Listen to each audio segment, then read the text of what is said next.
And welcome to Nationwide Today on the network service of the NTA. I am Elizabeth Omori. Thank you so much for joining us. Report just reaching us says the Senate has passed the 2020 appropriation bill for second reading, referred it to the Committee on Appropriation. Details will come in our subsequent bulletin. Still on the Senate has received executive communication from President Muhammadu Buhari requesting legislative approval of 10.069 billion naira for Kogi State. The letter explained that the refund was part of National Assembly's resolution for the federal government to settle inherited debts and contractual agreement with states.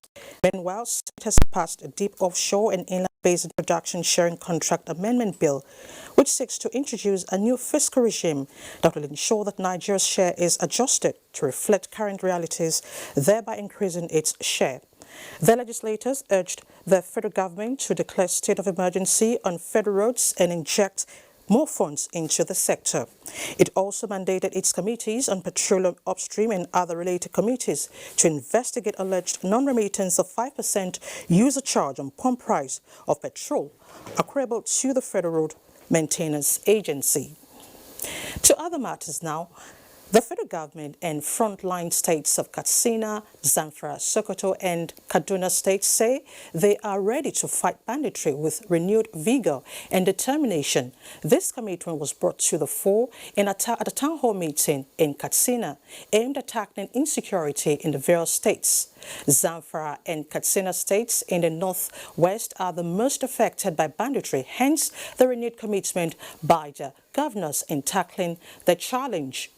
The Minister of Defense says his ministry is in need of better intelligence and deployment of technology to do better.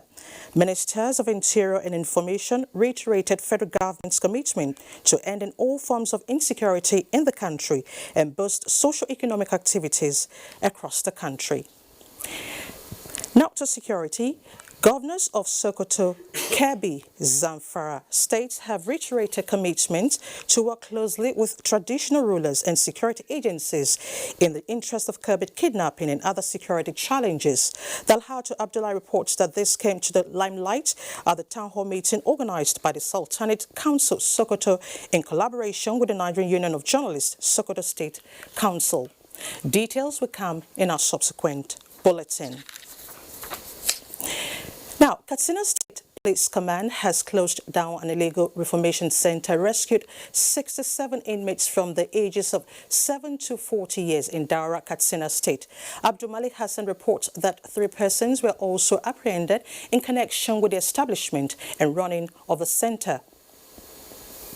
The illegal center was established for the past 40 years by Malam Bello Abdullahi Al-Majrai, a 78-year-old man at Nasarawa Kotas Sabangari in Daura. The center was said to have been functioning well when established until it was left under the care of his son, Umar Bello. Many of the victims from different parts of the country, shackled in chains, are now mentally retarded due to the conditions they were subjected to, while some of the Malams guarding them were alleged to have several sexual abuse with them. One of the victims shares his ordeal to NTA News. If you vomit, that's how you eat the food together with your vomit, and they will cane you. You have korokoro, they'll give you ibuprofen. When you take ibuprofen, they will flog you again. Why do you have korokoro in your body?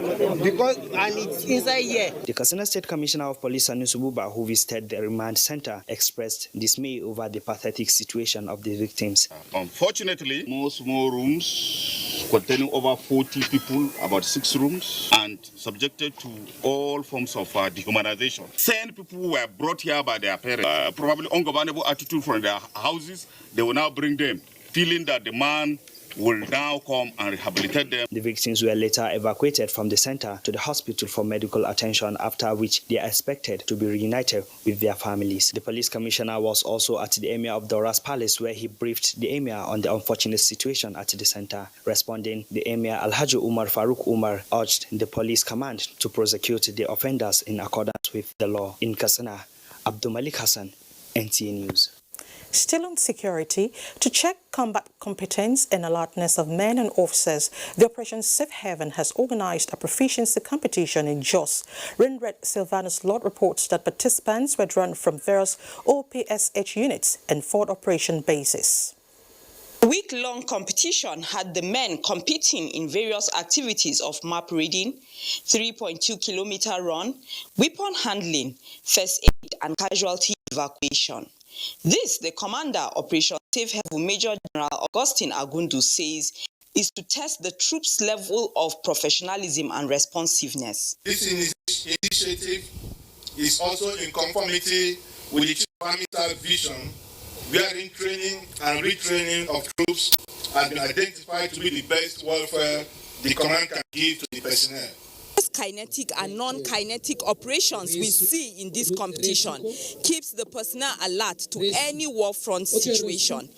Being the last day, events slated included dismantling and assembling the general multipurpose machine gun, the FM rifle, AK-47 rifle and the rubber pop gun. They also competed in first aid and casualty evacuation, where a typical war front situation played out.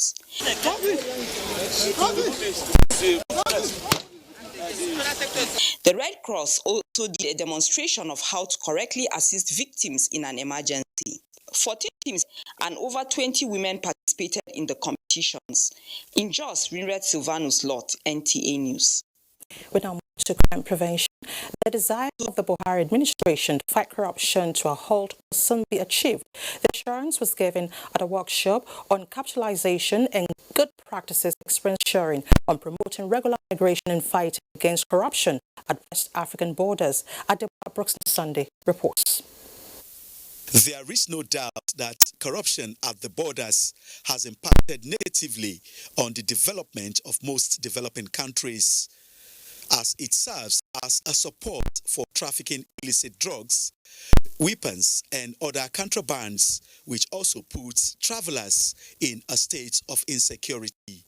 Anti-corruption agents from the West African sub-region are in Abuja to deliberate on how to end this practice that has favored smugglers and opened territories to illegal migrants. We must therefore continue to intensify this action of our states. If we stop criminals from crossing Niger, we're helping Niger. If Niger stop criminals from coming to us, Niger is helping. So it is of regional benefit. Key players say the partial border closure does not negate the United Nations Treaty on Freedom of Movement. Collaboration and intelligence sharing between law enforcement agency is very key, because the world has become a global village. Most of these crimes we investigate and prosecute are cross-border. The world has become borderless. What has happened is to make sure that the porous borders are checked, to make sure that people enter through the official channels and that the people who are entering have the official documents. When you have different actors working together, you encourage safe and orderly migration. Promotion of good governance, integrity, accountability and transparency are other focus of the meeting. Adebola Brookslyn Sunday, NTA News. You're watching Nationwide on NTA. Time now to join Dotun in Lagos for more reports. Hello, Dotun. Thank you, Elizabeth, and welcome to Lagos. Lagos State Governor Babajide Sanwo-Olu has instructed 8 engineering firms to begin rehabilitation on various dilapidated roads and highways across the state. Jesuton Moses reports that the governor disclosed this after a meeting with some of the construction companies. The anger of Lagos residents have been blazing against the government as a result of the conditions of roads across the nation's economic center. Almost all the roads are impassable, a condition further aggravated by the heavy downpour in recent times. The governor said he was aware of the pains and experiences of residents. He assured that the contractors will begin work with immediate effect. Mr. Sanwo-Olu stressed that the rehabilitation work will be carried out without causing much traffic, while last-mile officials will also be on ground to control traffic. What had come out from our discussion is that all of them have been given brief, major reconstruction, and some palliative work will start immediately in various parts of the state, both on the island, in Ikoyi, Victoria Island, some part of Lekki, also moving to Ikeja, moving to Ikorodu, moving to the GRA, Koshofe, and all nooks and crannies, of Lagos State. And they've all been given the direct mandate. While the contractors will focus on major roads, the Lagos State Public Works Corporation will also be carrying out repair works on 116 inner city roads in Lagos. Jesuton, Moses, NTN. As the world marks Hand Washing Day, more attention is being drawn to personal hygiene as critical to good health and the safety of people. A 2019 report by WaterAid reveals that about 150,000 deaths in Nigeria were caused by improper hand washing and lack of simple hygiene. Starts with clean hands. We can never overemphasize the importance of hand washing. People have lost their lives because of not washing hands. We've heard of diarrhea, mothers preparing food for their babies without properly washing their hands or the tools they are using, and these babies had diarrhea until they died. People have also acquired infections that eventually turned into general, what I would call general blood infection, what we call sepsis in medicine. This theme, Clean Hands for All, focuses on reducing avoidable deaths that occur from germs and bacteria as a result of unhygienic hands. If you recall the days of Ebola, in fact, if you ask me, those are one of the days in this country that I've actually experienced people do what they are supposed to do. The culture is lost again, apparently because Ebola is gone. But if we keep stressing this, I believe that people will imbibe it. UNICEF's recommendation of washing hands with soap and water is adhered to, medical experts believe that many diseases and deaths will be prevented. And to legislative matters now, the Lagos State House of Assembly has announced the standing committees of the House. The House had been operating with ad hoc committees since its inauguration on 7th of June. Jesuton Moses reports that members of the House also called for the restructuring of the state's Office for Disability Affairs to create more awareness on the plight of people living with disabilities. The selection committee of the House is headed by the Speaker, Honorable Mudasir Obasa, and the Chief Whip, Rotimi Abiru, who will chair the Ethics and Privileges Committee. The committees altogether are 36. House Services by Honorable Tijani, Public Accounts by Honorable Moshood Oshun, Public Account Local to be chaired by Honorable Fatai Mojid.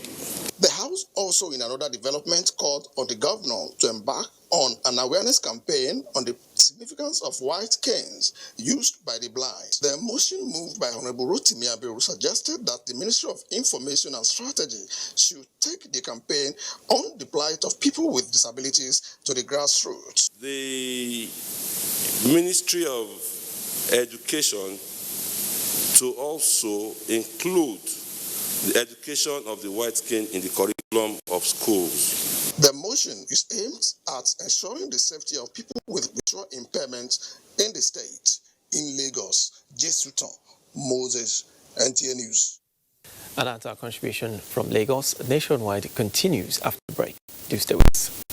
Foundation Nigeria and partners present the 3rd Annual African Women Conference AWC 2019, a gathering of experts, institutions, corporate organizations and individuals promoting the growth, stability and development of African women, exploring viable options through which various resources available to African women can be channeled towards the sustainable development of the continent. Expected participants include wives of African heads of government, female parliamentarians, public office holders, entrepreneurs, and sustainable development partners. Theme: building a coalition to end gender inequality in Africa. Date: 21st to 23rd November 2019. Venue: Kenzi Menara Palace, Marrakesh, Morocco. Chairperson of the occasion: Dr. Mrs. Aisha Muhammadu Buhari, First Lady, Federal Republic of Nigeria. For participation and inquiries, visit www.africa-womenconference.org or call +234 806 5388 424. AWC: building an Africa where every woman's potential is fully harnessed. Powered by Helpline Foundation Nigeria, Echo Africa Initiative New York, International Center for Diplomacy, Morocco. Let's come together as we celebrate the uniqueness of our cultural diversity, showcase our creativity and ingenuity. It's the National Festival for Arts and Culture, NAFEST 2019, in the ancient city of Benin, Edo State, the heartbeat of the nation. Our reality, our pride. holding 19th through 26th October 2019. Highlights will include drama, children poetry performance, essay writing competition, crafts competition, indigenous cuisine, traditional wrestling, indigenous fabrics and royal apparel, cultural quiz competition, board games, and lots more. Oh yes, it's the National Festival of Arts and Culture, NAFEST 2019, Edo State, Nigeria, holding 19th to 26th October 2019. We are celebrating our heritage. Otumba Olusegun Unshewe, Director General, National Council for Arts and Culture, announcer. Projections and expected gains of the 2020 budget is the focus this week on NTA Tuesday Live. Tuesday Live at 10:30 p.m. promises to be incisive and educative.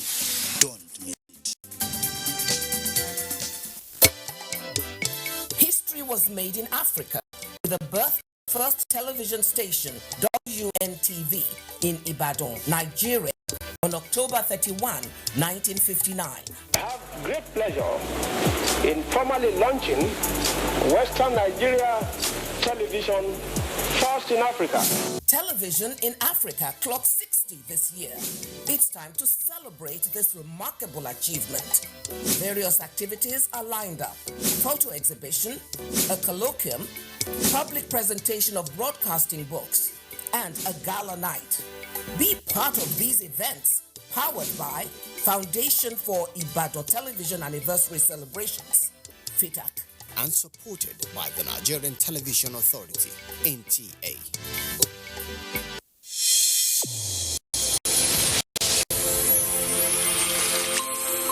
The new edition of TV Guide is out, exclusively taking a look at the traditional television and new media. Are they comparable or complementary? Media industry players give perspective on the trends, progress, challenges, and the way forward.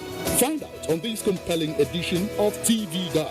Expository interviews with stars of the team within our space. Becky Madajemo of NTA, Tibe Umore of AIT, Nifemi Oguntai of TVC, and a host of others. TV Guide, your indispensable companion. Also feature Iya Modina.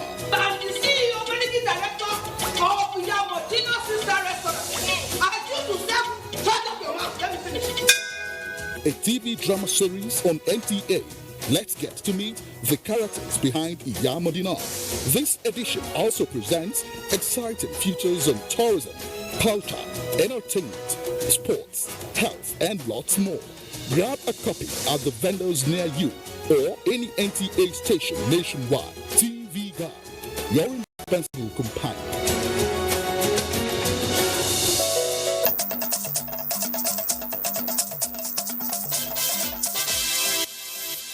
Thanks for staying with us. By the end of year 2019, 50 million children across the country all are expected to benefit from the federal government's homegrown school feeding program. Special advisor to the President on Social Investment is hopeful of this achievement, including a 1 million mark on beneficiaries of the conditional cash transfer scheme. This was on NT's Good Morning Nigeria on the topic Social Investment Program, a global model. Ekemini Williams has details. The Social Investments Program was initiated by the Buhari administration in 2016 to, among other objectives, reduce poverty and improve the living condition of the less privileged in the country. Interestingly, just from 17 states, these women that have been given 5,000 naira every month have been able to save 567 million naira. 18,000 of them have been able to take loans from the 567 million, and less than 1 million have defaulted. Guests on Good Morning Nigeria say the scheme is making serious impact among the populace. And they have a lot of good facilities, despite the fact that some of them are being found in the remote areas. And they try as much as they can to send people to those places, not just because you're being employed and you just decide it's a government job, I don't go to work. No, they go to work, they attend to people. The immunization services has actually increased. The nutrition status is also improving. Senior Special Assistant to the President on Public Affairs applauds government's partnership with civil societies to monitor and evaluate implementation of the schemes. out of 526,000 beneficiaries, approximately 2,500 were found to be taking the stipend and not participating the way that they should be. I think that speaks to the efficiency and strength of the monitoring and evaluation mechanism that we've built into the program. And I think that comes as a result of the partnerships that the federal government has intentionally taken. I think all of these partnerships have created the conditions for the kinds of monitoring and evaluation that will ensure that those stories that we hear that are not positive are not sustainable and we don't see recurrences. One of the things that we must do as government, as private sector, as civil society, as academia, is we must measure our impact more. We've got to ask ourselves, what is the outcome of every naira we invest? The guests, however, advised governments to include the private sector and institutionalize the social investments program to realize the target of removing 100 million people out of poverty. In Abuja, Ekemini Williams, NTA News. Let's now beam our searchlight on the judiciary. The Supreme Court has again reaffirmed its constitutional role of administering justice by serving the interest of the generality of Nigerians and not that of a select individuals or groups with inordinate ambition. In a statement, the spokesman of the Apex Court, Dr. Akonde Festa, says as soon as it constitutes the Presidential Appeal Panel to entertain the appeal of the PDP and its candidate, it will be made known to members of the public since the court is not a secret society. The Apex Court further acknowledges the out falsehood being peddled by the coalition of united political parties, an organization with the sole intention of turning itself to an alternative Supreme Court of Nigeria. The Apex Court of the land condemns in strong terms the drama of the absurd being exhibited by the association on pending appeal before the court. It cautions that sensitive issue like presidential election appeal should not be taken to the altar of frivolous drama. Let's now talk mining. Contributions from the solid mineral sector to the Nigerian economy is still less than 1% despite huge investment by government, and all members of the mining family are worried by this. But what are the factors responsible for this? Mayor Ogede was at the 4th annual Nigerian Mining Week holding in Abuja and tells us solutions reached. Sitting on 44 proven solid mineral resources, some consider Nigeria as global haven of mineral resources, but very little, contributing to the GDP. While we contribute less than 1% now, about 0.05, we want to be able to contribute about 5% of the GDP to Nigeria from mining and stuff. Federal government in 2015 decided to build this sector brick by brick with initial presidential intervention fund of 30 billion naira. 15 billion naira again for the mineral integration program. With these interventions, the cranes are now going deep to the ground for exploration, but finances from the sector are nosediving from 3.5 billion naira in 2017 to 1.5 billion in the first quarter of 2019. The under-declaration of mining products in various states and other unwholesome activities of operators affect the revenue drive of the solid minerals. Industry players admit there are obstacles. So, seated in this hall are some of the finest in the solid minerals sector from within and outside the country at the 4th annual Nigeria Mining Week, and the discourse is centered on lifting the roadblocks. The operation is under the yoke of ambiguity in our legal system, which puts the ownership of land surface in the purview of state governments and the minerals under it in the control of federal authorities. This delay has resulted into multiple control and taxation on the mining industry and its operators. A ball played to the doorsteps of the government. Security of tenure, security of operations and all that. So these are some of the roadblocks that we're working on and that we can take care of. Discuss with them and see how we can give special tax incentives for our investors that are ready to invest in attractive industry, such as mining. One thing is certain. There are roadblocks, and both parties, that is the government and the stakeholders, have brought issues. So the think tank of this signature gathering will do the paperwork as a guide for more productive sector. Mayor Ogede, NT News. To the environment now, reinforcement of environmental impact assessment on all categories of construction projects and commitment to ensuring completion of more than 25 million trees plantation programs are among the priorities of the Federal Ministry of Environment. This, the Minister of Environment, Mohammed Mahmoud Abubakar, at a meeting with the House Committee on Environment, says will assist Nigeria to meet its international environmental regulations. National Assembly correspondent Abdullah Aminu reports. Construction activities, being the major environmental concern globally, are said to be affecting the entire ecosystem negatively. Nigeria is therefore moving to regulate the effects, and the Environment Minister, Muhammad Abubakar, is suggesting strong environmental policies of evaluating possible environmental consequences as a result of construction projects. We have to check and see the impact. Is it minimal enough that will allow the project? If it's too much, that will impact more on the life, and the benefit will not be sustainable. Usually we will deny that environmental impact assessment. We cannot continue to bulldoze about our environment and pretend that all is well.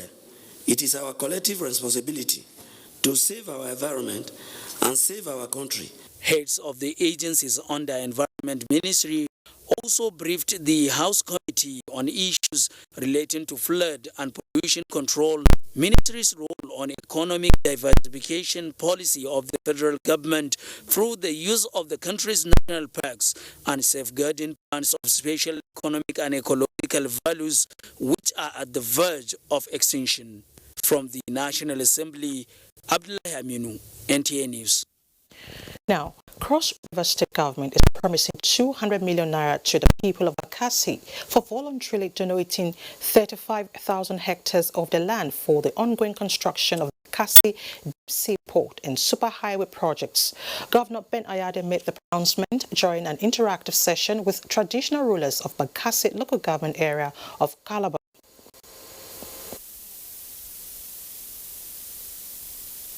Due to the respect the Cross River State government places on the original owners of the land, despite the land use decree, it decided to interact with the traditional rulers of Bakassi on acquisition of the land for the development of the Deep Sea Port project and part of the Superhighway. Governor Ben Ayade reiterated that the sum is not the true value of the land, but it is an appreciation for the good gesture of the people in spite of the hardship they have experienced. Therefore, we look on to President Buhari to grant, as a matter of national urgency, a special sovereign guarantee to support us as we move to define the full business case, as we commence the process of getting a core concessionaire who will start the investment on the development of this port. Head of the delegation and chairman, Cross River State Traditional Rulers Council, His Royal Majesty Etimekonadet, who decried the pains of the Bakassi people, emphasized that as a peace and development-loving people, they offer their land free of charge, while appealing to the federal government to sign a sovereign guarantee of the Deep Sea Port project. This is a project, very serious one, that will not only be enjoyed by cross-riverians, Nigerians, but the entire African nations. And therefore, money is not the issue as far as we are concerned. The state government and the traditional rulers also applauded the federal government for recently giving approval of the outline business case for the Deep Sea Port project. In Calabar, Paul Abel, NTA News. Let's sports from here now as we join Dibabari Sedoma in our Port Harcourt studio for more reports on Nationwide. Hello, Dibabari. Elizabeth, and welcome to Port Harcourt.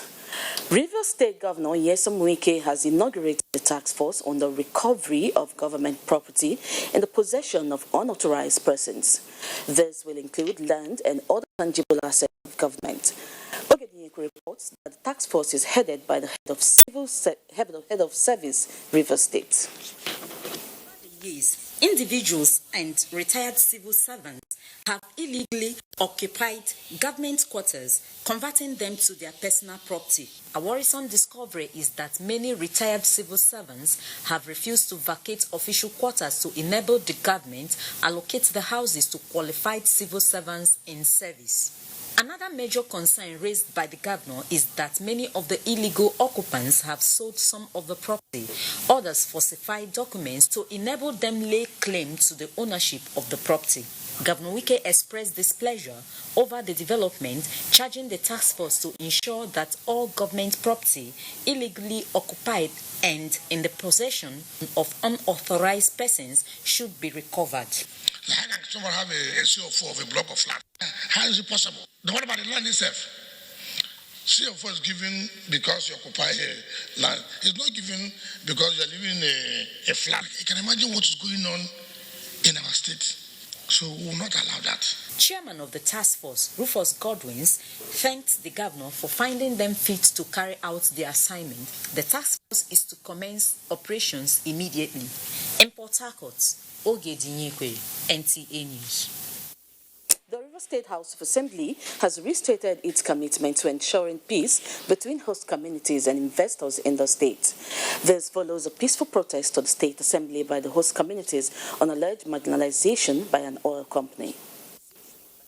Representatives of the host communities of Obumezi, Obele and Shuboko and others in Ahoda East Council area embarked on a peaceful protest to the State Assembly on alleged neglect by an oil company in the area. The protesters, while demanding justice, called on the state and federal governments to intervene so that the area can experience infrastructural development. How can a company be operating without rules of engagement? There is no agreement between you and those who own the land. That they are claiming that they are seeing us known. Even the people that are supporting them, they just put confusion for village. Secretary, Niger Delta Petroleum Resources Community Development Trust Fund, Patrick Ekong, said the company has operated within the dictates of the Memorandum of Understanding reached with the host communities. Actually taking steps to discuss with these people to the point of we are going to renew. Chairman ad hoc committee set up to investigate the matter, Major Jack, promised to give fair hearing and ensure that justice prevails. The representatives that they sent are not the principal officers of the companies. So we asked them to go and ask the principal officers to come because there are very salient questions to be asked to these principal officers. The company has operated in the area for 13 years. Safe driving and roadworthiness of vehicles are pivotal in checkmating road crashes on the nation's highways during Ember months. This was the central message during the flag-off of Ember Month campaign by the Vehicle Inspection Unit of the Traffic Management and Regulatory Agency, Calabar Division. Ostina Etim has details. 2019 Ember Month campaign on the theme Arrive Alive focuses on the reorientation and education of road users on the need to ensure injury-free Ember Months. Chairman, Cross River State House of Assembly Committee on Transportation and Marine Services, Mr. Ogbo says achieving road safety during the Ember Months is majorly the task of road users. With tricycles becoming the major means of transportation in Cross River State, stop signs for tricycles were marked as strategic bus stops and roundabouts in the city of Calabar, while an information and communication technology center, automated riders' permits were also inaugurated to ensure safety on the road. These markings are not human beings. They are not living things. If there is nobody here and you mark your day, they will not cry. They will not shout. But your conscience shall cry for you. You need to arrive alive by sharing the load properly with people, by driving defensively, by taking other road users as your brother's keepers. To also stem road accidents, the Vehicle Inspection Office trained mayors drawn from different strata of the society. The job of a vehicle inspection officer or a traffic officer entails safety. In Calabar, Justina Etam, NTA News. And as our beat from Port Harcourt is back to Elizabeth for the rest of the news. Good evening. Thank you so much, Dibabari. Now let's talk women affairs. Female legal experts have converged on Abuja to fashion out ways of advocating for more women inclusiveness in all sectors. Hadiza Godwin-Ebuni reports. International Federation of Women Lawyers say at the moment, major economic and political power is largely in favor of the male gender. The female will be at the receiving end. This, according to them, is proven records that shows gender equality supports economic growth and national harmony. The ministry works with various stakeholders to implement various strategies to achieve its mandate, of which FIDA is one. We are bringing back our values, gender equality and parity. The Constitution offers equal opportunities, but why is it that we don't enjoy even basic constitutional requirements or provisions? We have legal clinics, and these legal clinics, they attend to issues pertaining to women and children, and most especially the indigent women in our society. FIDA says to this end, they have restated a new resolve to their advocacy for not just gender equality, but rights of the girl child in education, good health care, and the socio-economic improvement of women. We need political will, and beyond political will, the economic will to make things work for women. When government at all levels is able to address the issue of gender inequality, it will make for productivity and growth. Guests and organizers say all hands must be on deck for child molestation and especially sexual abuse on a child to assume a position where all victims are comfortable to break the silence of the crime against them. Hadiza Godwin-Ebuni, NTA News. Into the journalism profession, adhering to the law and ethics of journalism profession by not manipulating pictures and visuals is again being stressed to enable public trust and confidence in journalists. Media practitioners have been urged to avoid any form of manipulation of pictures and visuals while doing their jobs. This was at an interactive training in Abuja. Rabi Aliu reports. With global revolution on social networking and rapid growth of citizen journalists with exaggeration and suppression of fake news, manipulation of video and pictures, the conventional media is making efforts to restrict the movement of yellow journalists from overlapping the professionals through training and capacity building. This training is aimed at equipping journalists and civil societies on multimedia skills concerning investigative journalism, a reference to photography and visualization. What we are taking journalists through is the process of ensuring that they contribute their quota to holding government accountable.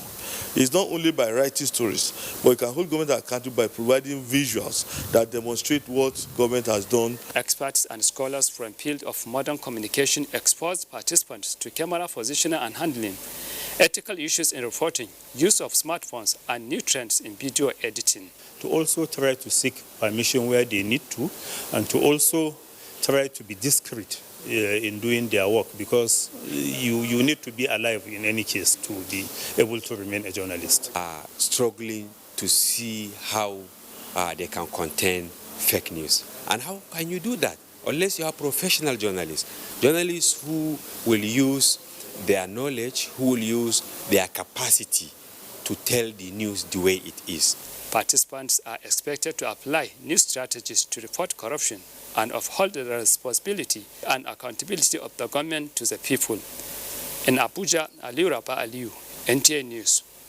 And out to education. To address the issue of out-of-school children and girl child education, experts are advocating amendment of the Universal Basic Education Act to cover a cycle of 12 years.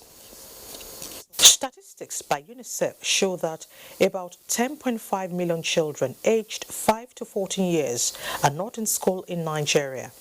Only 61% of 6 to 11-year-olds regularly attend primary school, and only 35.6% of children aged 3 to 6-year-olds receive early childhood education. One of such children out of school is Nana Ibrahim.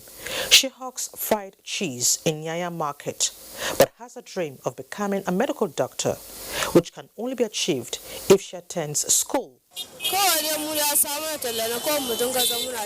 There are so many others like Nana, but efforts are being made by non-profit organizations and the World Bank to ensure that big dreams like that of Nana come to pass.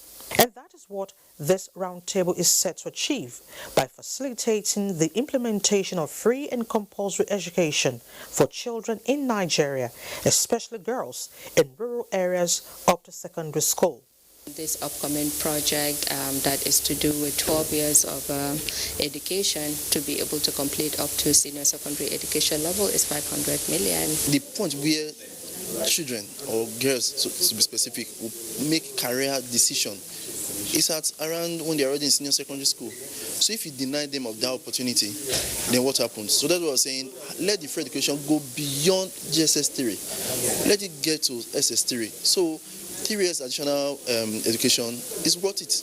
Any parent that did not take his or her child education seriously is destroying the future of the nation. Poverty, cultural practices, and insecurity are factors educationists say impede education in Nigeria. Domestication and implementation of the Child Rights Act of 2003 in all the 36 states and FCT, they believe, will make out-of-school girls like Nana achieve their dreams. In Abuja, Elizabeth. And we're not done with education yet. Let's now join Musa in Maiduguri for more reports. Hello, Musa. Hello, Elizabeth, and thank you for joining us in Maiduguri. The International Day of the Girl Child was marked in Borno State with commitment to give free and compulsory secondary school education and livelihood skills to millions of female children in the state. The day was celebrated in collaboration with development partners, including UNICEF, Plan International, and the World Bank. Mohammed Goni now reports.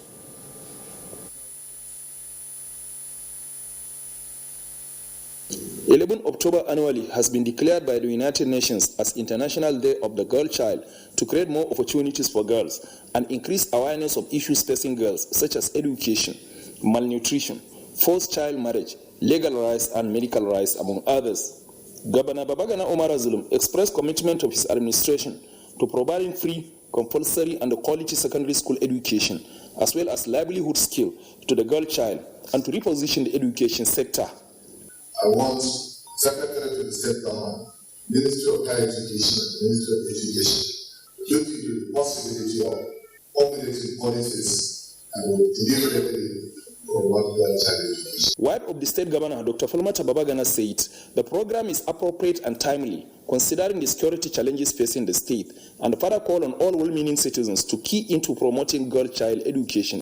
Representative of the Education Commissioner, Aisha Ashek, and the Commissioner for Women Affairs, Zoe Gambo, appealed to the state government to allocate some of the mega schools constructed by government to the girl child.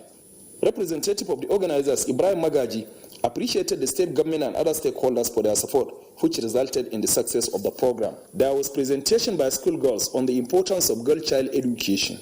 In Maiduguri, Mahmoud Goni, NTA News. Members of the Senate and House of Representatives Joint Committees on Army have reiterated commitment to support troops of the Nigerian Army to rout insurgents and rid the northeast region of terrorism. The National Assembly members gave the assurance in Maiduguri when they visited army formations and troops on the front line. Memuna Garba has the rest of the story.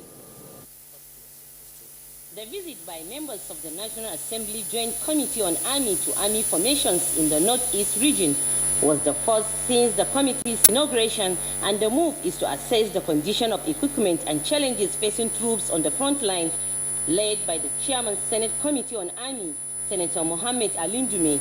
Members were at 251 Task Force Battalion Cashew Plantation at the outskirts of Maiduguri to inspect military hardware and condition of troops. The members were also at the only entry and exit point into Maiduguri at Jimtilo along Kano Road, where they were briefed on stop and search operations by troops as part of efforts to check infiltration of terrorists. Briefing the committee members, Theatre Commander Operation Lafia Dole, Major General Olusegun Adeniyi, appealed for engagement of attack helicopters to enable troops end the Boko Haram crisis without further delay. Members of the committee, while speaking to newsmen, assured to do anything humanly possible to support the army to end the insurgency. This is the time budget is being presented by Mr. President so that we will see and talk to the troops on ground and the officers to see for ourselves and know what needs to be done immediately. We give them all the support that they need because the commitment is key. Other engagements by the committee members were a visit to wounded soldiers at the 7th Division Hospital and the military cemetery at the Memalari Cantonment. In Maiduguri, Maimuna Garba, NTA News. Borno State government has directed immediate distribution of drugs and medical equipment kept in the state medical store to hospitals across the state.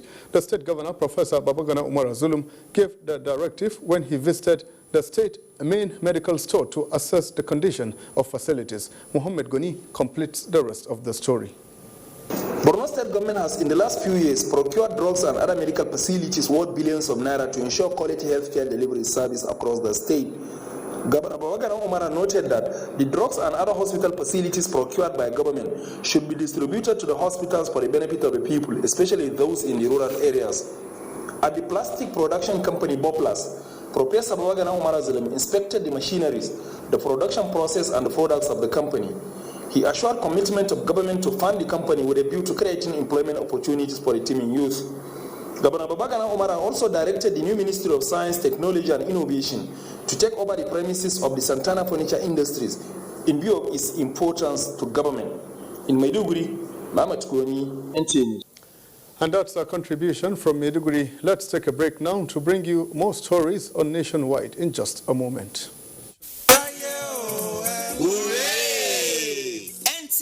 Abuja is 40. Come, let's celebrate 40 years of impressive TV broadcasting at the grassroots. On Thursday, 17th October 2019, there'll be a lecture titled Lens and Sound Television, a tool for social reorientation and good governance. Guest lecturer, Professor Oluyemisi Oluremi Obiladi, Professor of Education and Women's Studies, Obafemi Awolowo University. Special guest of honor, His Excellency Prince Dapo Abiodun, Governor of Ogun State. Royal Father of the Day, His Royal Majesty Oba Adedotun Aremu Gbadebo, the Alake and Pramontrola of Egbaland. Chairman of the occasion, Chief Olatunde Anyela Abudu, Mayegun of Egbaland. Chief host, Malam Yakubu Ibn Mohammed, Director General, NTA. Other activities lined up for the occasion include an array of awards to distinguished entities held to walk on Saturday, 12th October 2019, while a novelty match comes up on Tuesday, 15th October 2019 at MKO Abiola Stadium. Come, celebrate 40 years of impressive television at the grassroots with us and take NCA Abuja to the next level.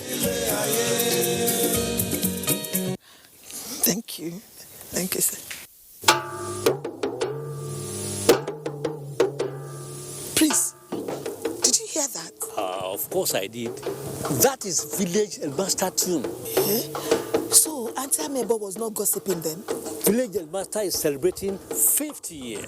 50? Already? Wait, you mean people have been watching Village Headmaster since 1968? How time flies. I have retired, but not tired. And 50 years now. So because of that, we won't get big party. New date, now 28th to 29th October 2019. Now me, I'm a body invite you now, and my belly just is sweet. Because I don't say all those people they drink my party, then go come drink the tombo again. Now me, radio Jamebo, they call you now. They could not forget it.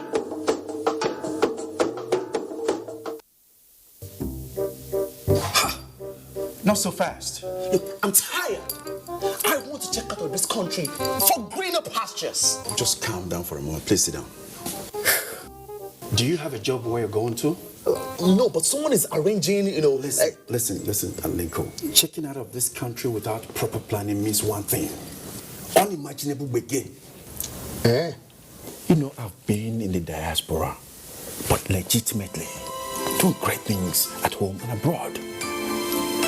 As I've been saying, without the proper footing abroad, the risk is not worth it. Listen, Alinko, it's better to be home than be trapped abroad or even end up in prison.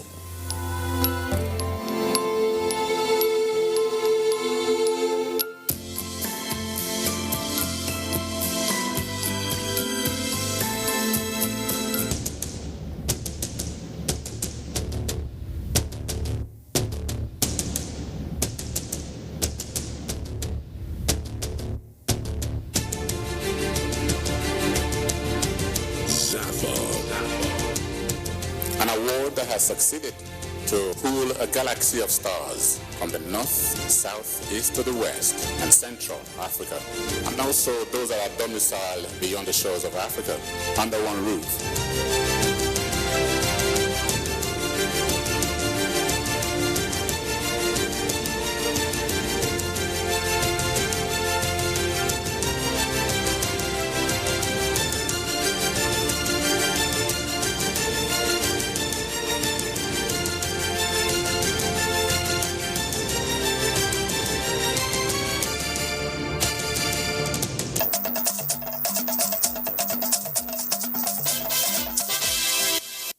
Glad to know you're still there. The Controller General of the Federal Fire Service, Alhaji Liman Ibrahim, has condemned the scooping of petroleum product from a leaking tanker in Mile 2 area of Lagos. In a statement by the FFS Public Relations Officer, the CG expressed worry on the risk being taken by such individuals, giving warning on possible explosion. The Controller General of the Fire Service has, however, directed the Zonal Office of the service in Lagos to mobilize to site and neutralize the spilled content to avoid any outbreak of fire disaster. To other matters now. You are what you eat is a saying that explains the significance of eating healthy and embracing a healthy lifestyle. To re-emphasize this, the Indian High Commission in Abuja organized a dinner where health experts brainstormed on the use of food as medicine to cure ailments. Glory Agbo reports. These health experts believe that an uncompromising adherence to health codes helps to drive out diseases. The father of jungle farming, Dr. Kada Valley, speaks on the use of 5 types of millets to heal ailments such as thyroid, obesity, arthritis, anemia, and many more. That if we analyzed the situation back in 1900, there was no diabetes, there was no cancer, there was no HIV. All these diseases were almost non-existent.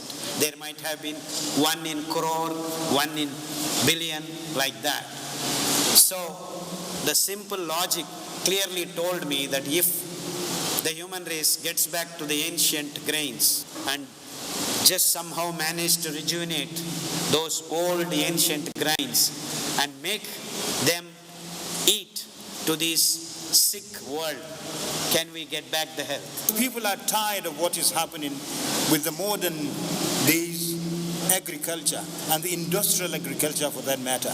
And that is what we have in this country. And we have within the central zone and northern part of the country, we have the groundnut oil, but you have to process it the way we process it culturally.